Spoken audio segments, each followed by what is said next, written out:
Hi நண்பா! Tamil Bharat YouTube channel. நம்ம சேனல்ல வேலை சம்மந்தமான அனைத்து வீடியோக்கெல்லாம் அப்பக்கப்போ அப்டேட் பண்ணுவோம். இன்னைக்கு நம்ம பார்க்க போற வீடியோ என்னன்னு பார்த்தீங்கன்னா, ராமநாதபுரம் மாவட்டத்துக்கான ஊரக வளர்ச்சி மற்றும் உள்ளாட்சித் துறைக்கான இது வந்து நோட்டிஃபிகேஷன் வந்து ரிலீஸ் பண்ணியிருந்தாங்க. ஒரு 2 மாசத்துக்கு முன்னாடி வந்து நெறைய நண்பர்கள் வந்து நம்ம வீடியோவும் போட்டிருந்தோம். நெறைய நண்பர்கள் வந்து நம்ம வீடியோ பார்த்து அப்ளை பண்ணியிருந்தாங்க.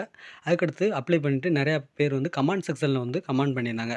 எப்போ வந்து கால் லெட்டர் வந்து சென்ட் பண்ணுவாங்க ப்ரோ அப்ளை பண்ணுறதுக்கு சொல்லுங்கன்னு கேட்டிருந்தாங்க நெறைய நண்பர்கள். அதுக்கடுத்து நம்ம வந்து இப்போ வந்து பார்த்திங்கன்னா, ஊரக வளர்ச்சி மற்றும் உள்ளாட்சித் துறைக்கான அழைப்பாணை கடிதம் பார்த்தீங்கன்னா, என்னைக்கு ரிலீஸ் பண்ணியிருக்காங்கன்னு பார்த்தீங்கன்னா, 14/12/2023 அன்று வந்து தான் இந்த இது வந்து ரிலீஸ் பண்ணியிருக்காங்க.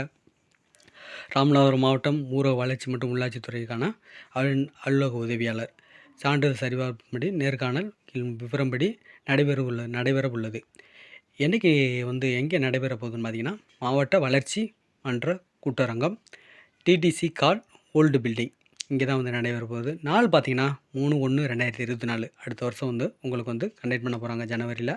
அதுக்கடுத்து எத்தனை மணிக்கு வரும்னு பார்த்தீங்கன்னா, 10 மணிக்கு காலையில் வந்து 10 மணிக்கு நீங்கள் வந்து முன்கூட்டியே வந்து ஆஜராயிருங்க. விண்ணப்ப நம்பர் பார்த்தீங்கன்னா OA 1776 மேஜை எண் பார்த்தீங்கன்னா உங்களுக்கு வந்து 5 வந்து கொடுத்துருக்காங்க. உங்களுடைய நீங்கள் வந்து அப்ளை பண்ணும்போது என்னென்ன சான்றிதழ்லாம் கொடுத்துருந்தீங்களோ, கல்வி சான்றிதழ், சாய் சான்றிதழ், முன்னுரிமை சான்றிதழ் எல்லாமே உங்களுடைய ஒரிஜினல் கொண்டு போகணும். அதுக்கடுத்து ஒரு செராக்ஸ் காப்பி நீங்கள் கட்டாயம் கொண்டு போகணும். அதுக்கடுத்து நீங்கள் நேர்காணல் கொண்டு வரதுக்கான இந்த விண்ணப்ப லெட்ரு கால் லெட்ரு கன்ஃபார்மாக கொண்டு போகணும். அதுக்கடுத்து இந்த கால் லெட்ரு வந்துருச்சு, நம்மளுக்கு வந்து அரசு வேலை கிடச்சிருச்சு அப்படின்னு ஒரு இது வந்து இருக்கக்கூடாது. அவங்களே மென்ஷன் பண்ணி சொல்லியிருக்காங்க. இதுக்கு வரக்கூடிய பயணப்படி எதுவும் தரப்பட மாட்டாது என்று தெளிவாகவே கொடுத்துட்டாங்க. அதுக்கடுத்து டெலகிராம் குரூப் இருக்குது. ஜாயின் பண்ணாங்க ஜாயின் பண்ணிங்க. அதில் எல்லா விதமான ஜாப் நோட்டிஃபிகேஷனும் அப்போக்கப்போ அப்டேட் பண்ணுவோம். அதுக்கடுத்து வீடியோ பிடிச்சா லைக் பண்ணுங்கள். நம்ம சேனலை சப்ஸ்கிரைப் பண்ணாங்க சப்ஸ்கிரைப் பண்ணி வச்சுங்க. அப்போ தான் நம்ம போடுற வீடியோ ஒவ்வொன்றும் உங்களுக்கு நோட்டிஃபிகேஷனாக வந்துக்கிட்டே இருக்கும்.